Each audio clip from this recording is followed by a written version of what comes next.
దేవునికి మహిమ కలుగును గాక.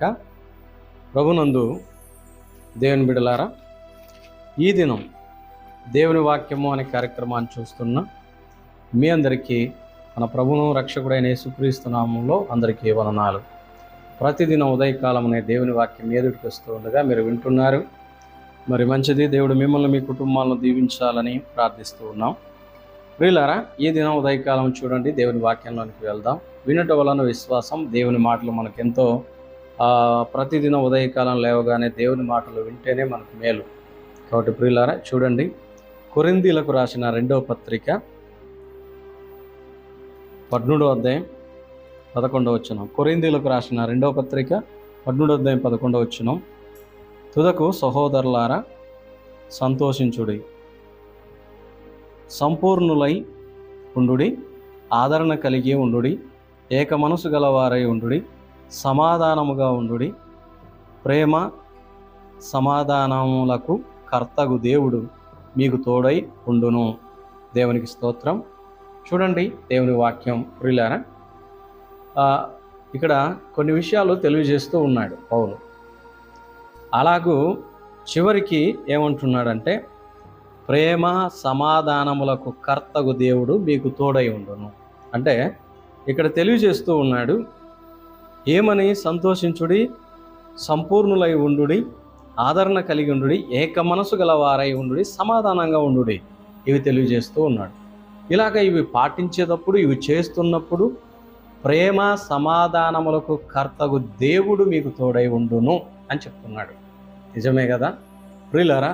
సమాధానంగా ఉండరు, సంతోషంగా ఉండరు, ఆదరణ కలిగి ఉండరు, ఒకరికొకరు ఏక మనసు కలిగి ఉండరు.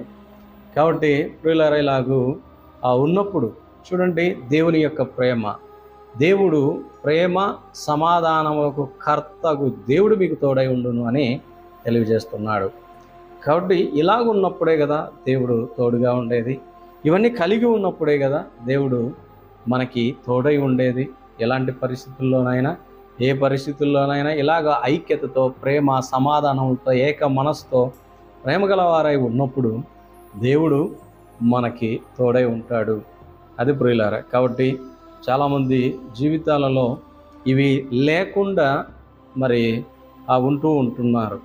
కాబట్టి ఇవన్నీ కలిగి ఉన్నప్పుడు దేవుడు మీకు తోడై ఉంటాడని దేవుడు సెలవు ఇక్కడ రాయబడి ఉంది. కాబట్టి లేఖనంలో పరిశుద్ధాత్మ దేవుడు ఇలాగ రాయించాడు, ప్రేమ సమాధానములకు కర్తగు దేవుడు మీకు తోడై ఉండును అని చెప్పి రాయబడి ఉంది ప్రియులారా. ఇలాగా దేవుడు మీకు, మీ కుటుంబాలకి, మీ సంఘాలకి, సంఘ నాయకులకి, సేవకులకి, కుటుంబాలకి దేవుడు తోడై ఉండి కాచి కాపాడి నడిపించును గాక.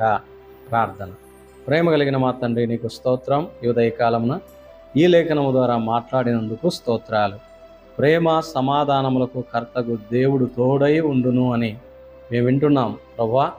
నైనా మరి తండ్రి, ఇదిగో ఈ వచనంలో రాయబడినట్లుగా సంతోషించుడి, సంపూర్ణులై ఉండుడి, ఆదరణ కలిగి ఉండుడి, ఏక మనసు కలిగి ఉండుడి, సమాధానముగా ఉండుడి అని చెప్తూ ప్రేమ సమాధానములకు కర్తగు దేవుడు మీకు తోడై ఉండును అని రాయించావు. ప్రభువానికి స్తోత్రం. దీవించండి, కృప చూపించండి. ఉదయకాలంన ఈ దినం ఈ మాటలు వింటున్న బిడ్డలందరినీ జ్ఞాపకం చేసుకోనండి. ఎందరైతే వింటున్నారో, ఎందరైతే ఈ ప్రార్థనలు ఏకీవించారో దీవించమని, ఆశీర్వదించమని, కాపుదల ఉంచమని, ఈ దినమంతా కూడా తోడై ఉండి కాచి కాపాడి నడిపించదు అని, నేను ఎవరైనా అనారోగ్యాలతో ఉంటే బాగు చేయమని, ఎవరైనా శుభకార్యాలు జరుపుకుంటుంటే జరిగించమని, గాయపడిన హస్తాలకు అప్పగించుకుంటూ యేసు ప్రభు నామంలో ప్రార్థిస్తున్నాం తండ్రి, ఆమెన్. మంచిది. ప్రభునందు దేవుని బిడ్డలారా, ప్రతిదినం దేవుని మాటలు వినండి, విశ్వసించండి, దేవుని మహిమపరచండి. దేవుడు మీకు తోడై ఉండును గాక. అందరికీ ఉదయకాలం వందనాలు.